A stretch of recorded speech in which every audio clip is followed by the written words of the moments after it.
आज के इस वीडियो में हम कौटिल्य और उसके अर्थशास्त्र, मैगनीज और उसकी इंडिका और बिंदुसार यानी अमित्रघात के बारे में हम अध्ययन करेंगे। सबसे पहले हम कौटिल्य और उसके अर्थशास्त्र के बारे में अध्ययन करेंगे। चंद्रगुप्त मौर्य के जीवन निर्माण में कौटिल्य का सर्वप्रथम हाथ रहा है। वह इतिहास में विष्णुगुप्त तथा चाणक्य इन दो नामों से भी जाना जाता है। ब्राह्मण तथा बौद्ध ग्रंथों से उनके जीवन के विषय में जो सूचना मिलती है उससे स्पष्ट होता है कि वह तक्षशिला के ब्राह्मण परिवार में उत्पन्न हुआ था। वह वेदों तथा शास्त्रों को ज्ञाता था और तक्षशिला के शिक्षा केंद्र का प्रमुख आचार्य था, परंतु वह स्वभाव से अत्यंत रूढ़िवादी तथा क्रोधित था। पुराणों में उसे द्विजशर्व यानी श्रेष्ठ वामन कहा गया है। कहा जाता है कि एक बार नंद राजा ने अपनी यज्ञशाला में उसे अपमानित किया, जिससे क्रोध में आकर उसने नंदवंश को समूल नष्ट कर डालने की प्रतिज्ञा कर डाली और चंद्रगुप्त मौर्य को अपना अस्त्र बनाकर उसने अपनी प्रतिज्ञा पूरी की। जब चंद्रगुप्त मौर्य भारत का एक छत्र शासक बना तो कौटिल्य प्रधानमंत्री तथा प्रधान पुरोहित के पद पर आसीन हुआ। जैन ग्रंथों से पता चलता है कि चंद्रगुप्त की मृत्यु के बाद बिंदुसार के समय में भी चाणक्य कुछ काल तक प्रधानमंत्री बना रहा। बाद में उसने शासन कार्य त्याग कर संन्यास ग्रहण कर लिया तथा वन में तपस्या करते हुए उसने अपने जीवन के अंतिम दिन व्यतीत किए। वह राजनीतिशास्त्र का प्रकांड पंडित था और उसने राजशासन के ऊपर अर्थशास्त्र नामक अपने प्रसिद्ध ग्रंथ की रचना की। यह हिंदू राजशासन के ऊपर प्राचीनतम उपलब्ध रचना है। दुर्भाग्यवश अर्थशास्त्र के रचना काल तथा उसके रचयिता के विषय में बड़ा भारी मतभेद रहा है।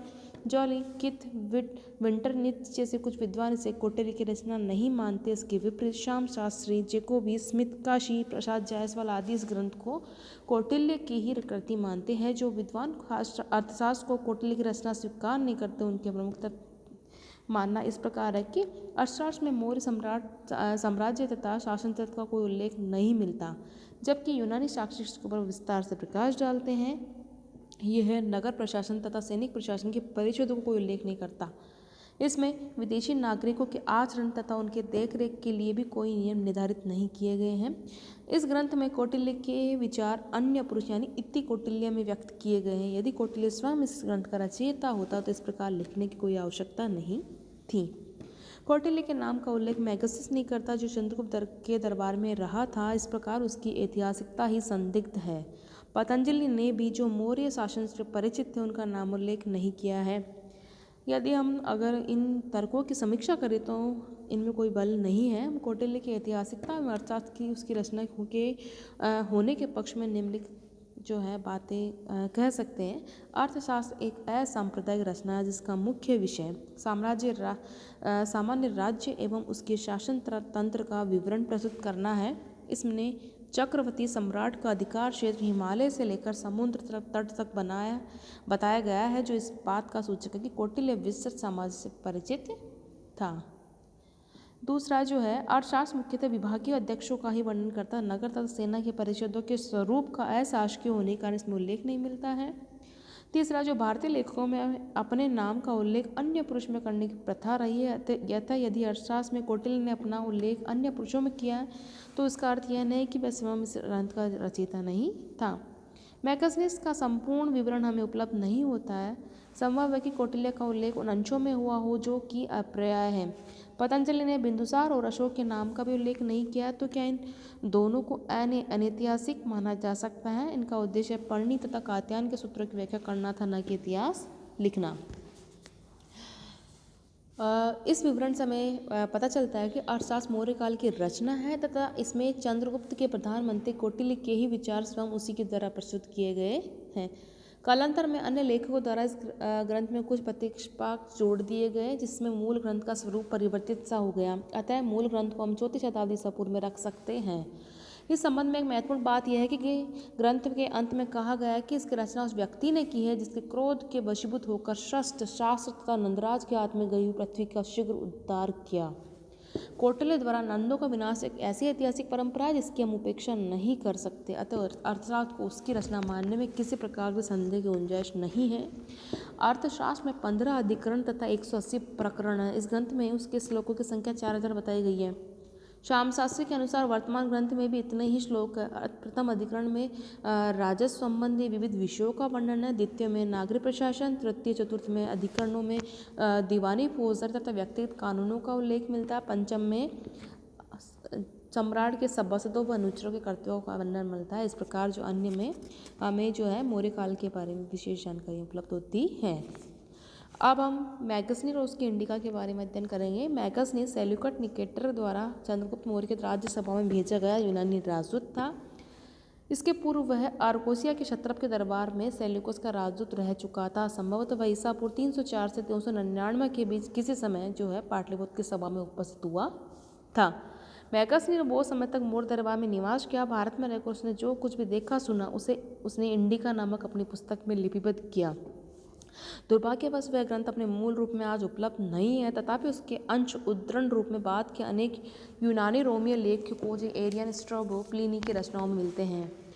मैगसनीस के विवरण से पता चलता है कि मौर्य युग में शांति तथा समृद्धि व्याप्त थी, जनता पूर्ण रूप से आत्मनिर्भर थी तथा भूमि बड़ी उर्वर थी। लोग नैतिक दृष्टि से उत्कृष्ट तथा सादगी का जीवन व्यतीत करते थे। भारतीय साहसी, वीर तथा सत्यवादी होते थे। उनकी वेशभूषा सादी होती थी। गेहूं तथा जौ प्रमुख खाद्यान्न थे। मैगसनीस के अनुसार समाज में 7 वर्ग थे: दार्शनिक, कृषक, शिकारी और पशुपालक, व्यापारी और शिल्पी, योद्धा, निरीक्षक तथा मंत्री। मैगसनीस ने चंद्रगुप्त की राजधानी पाटलिपुत्र की काफ़ी प्रशंसा की है। वह लिखता है कि गंगा तथा सोन नदियों के संगम पर विस्तृत यह पूर्वी भारत का सबसे बड़ा नगर था। यह 80 स्टेडिया यानी 16 किलोमीटर लंबा तथा 15 स्टेडिया यानी 3 किलोमीटर चौड़ा था। इसके चारों ओर 185 मीटर चौड़ी तथा 30 हाथ गहरी खाई थी। नगर चारों ओर से एक ऊंची दीवार में घिरा था, जिसमें 64 तोरणदार तथा 570 बुर्ज थे। मैगसनीस के विवरण से मौर्य सम्राट की कर्मठता तथा कार्यकुशलता की सूचना मिलती है। वह लिखता है कि राजा सदा प्रजा के आवेदनों को सुनता रहता था। दंड विधान कठोर था, अपराध बहुत कम होते थे, जबकि सामान्यतः लोग घरों तथा संपत्ति की रखवाली नहीं करते थे। सम्राट अपनी व्यक्तिगत सुरक्षा का विशेष ध्यान रखता था। मैगसनीस के विवरण से मौर्य भारत में व्यापार व्यवसाय के भी काफ़ी विकसित होने के बारे में हमें वर्णन मिलता है। इस प्रकार मैगसनीस के विवरण के आधार पर चंद्रगुप्त मौर्य के समय की राजनीतिक, सामाजिक, धार्मिक तथा आर्थिक दशा पर कुछ प्रकाश पड़ता है। अब हम बिंदुसार यानी जिसे अमित्रघात भी कहा जाता है उसके बारे में अध्ययन करेंगे। इनका टाइम जो पीरियड है 298 ईसा पूर्व से 273 ईसा पूर्व रहा। चंद्रगुप्त मौर्य की मृत्यु के पश्चात उसका पुत्र बिंदुसार मौर्य साम्राज्य की गद्दी पर बैठा। बिंदुसार के जीवन तथा उपलब्धियों के विषय में हमारा ज्ञान अत्यल्प है। उसकी महानता इस सत्य में निहित है कि उसने अपने पिता से जिस विशाल साम्राज्य को उत्तराधिकार में प्राप्त किया था उसे अक्षुण्ण बनाए रखा। जैन परंपराओं में बिंदुसार के माता का नाम दुर्धरा मिलता है। यूनानी लेखों में से अमित्रोकेडिस कहा है, जिसका संस्कृत रूपांतर अमित्रघात यानी शत्रुओं को नष्ट करने वाला होता है। यह उसकी उपाधि थी।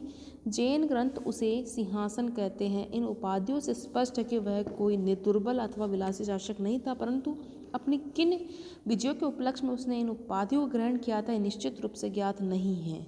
कुछ बाद के बौद्ध तथा जैन ग्रंथों से पता चलता है कि बिंदुसार के शासन के अंत में कुछ वर्षों तक चाणक्य विद्यमान था। तिब्बती इतिहासकार तारानाथ ने बिंदुसार की उपलब्धियों का इस प्रकार विवरण दिया है कि उसने 6 नगरों तथा उनके राजाओं को नष्ट कर पूर्वी और पश्चिमी समुद्रों के बीच के संपूर्ण भाग पर अधिकार कर लिया। यह वर्णन कहाँ तक सत्य है निश्चित कर सकना दुष्कर है। इस कथन से ऐसा लगता है कि बिंदुसार के समय में कुछ प्रदेशों में विद्रोह और उसने उन्हें दबा दिया। दिव्यापदान तक्षशिला में होने वाले विद्रोह का वर्णन करता है, जिसको दबाने के लिए बिंदुसार ने अपने पुत्र अशोक को भेजा था। अशोक ने उदारतापूर्ण नीति का अनुसरण करते हुए वहाँ शांति और व्यवस्था स्थापित किया था। संभव है इसी प्रकार के कुछ अन्य उपद्रव पूर्वी तथा पश्चिमी प्रदेशों में हुए हो और बिंदुसार ने सैनिक शक्ति द्वारा उन्हें शांत कर दिया हो। बिंदुसार के समय में भी भारत का पश्चिमी यूनानी राज्यों के साथ मैत्री संबंध कायम रहा। स्ट्रोबो के अनुसार सीरिया के राजा अंत्योकस ने डायमेकस नामक अपना एक राजदूत बिंदुसार की राज्यसभा में भेजा था। यह मैगसनीस के स्थान पर आया था। प्लिनी में बताता है कि मिस्र के राजा टॉलमी फिलाडेल्फस ने डायनोसियस नामक एक राजदूत मौर्य दरबार में भेजा था, परंतु यह स्पष्ट पता नहीं है कि यह राजदूत बिंदुसार के समय में आया था तो उसके पुत्र अशोक के समय, क्योंकि मिस्री नरेश इन दोनों मौर्य सम्राटों का समकालीन था। एथेनियस नामक अन्य यूनानी लेखक ने बिंदुसार तथा सीरिया के राजा एंटियोकस प्रथम के बीच एक मैत्रीपूर्ण पत्र व्यवहार का विवरण दिया, जिसमें भारतीय शासक ने सीरियाई नरेश से 3 वस्तुओं की मांग की थी: मीठी मदिरा, सूखी अंजीर तथा एक दार्शनिक। सीरिया सम्राट ने प्रथम 2 वस्तुएं भिजवा दी, परंतु तीसरी वस्तु अर्थात दार्शनिक के संबंध में यह कहला भेजा कि यूनानी कानूनों के अनुसार दार्शनिक को विक्रय नहीं किया जा सकता। इस विवरण से पता चलता है कि बिंदुसार के समय में भारत का पश्चिम एशिया के साथ व्यापारिक संबंध था। इससे बिंदुसार की दार्शनिक रुचि का भी कुछ संकेत मिलता है। प्रशासन के क्षेत्र में बिंदुसार ने अपने पिता की व्यवस्था का ही अनुगमन किया। अपने साम्राज्य को उसने प्रांतों में विभाजित किया तथा प्रत्येक प्रांत में कुमार यानी उपराजा नियुक्त किए। प्रशासनिक कार्यों के लिए अनेक महामात्रों की भी नियुक्ति की गई। दिव्यावदान के अनुसार अवंती राष्ट्र का उपराजा अशोक था। बिंदुसार के सभा में 500 सदस्यों वाली एक मंत्री परिषद भी थी, जिसका प्रधान खल्लाटक था। वह कौटिल्य के पश्चात हुआ होगा। बिंदुसार के शासन काल के अनेक अन्य बातें हमें ज्ञात नहीं है। संभवतः उसने 25 वर्षों तक राज्य किया और उसकी मृत्यु 273 ईसा पूर्व के लगभग हुई।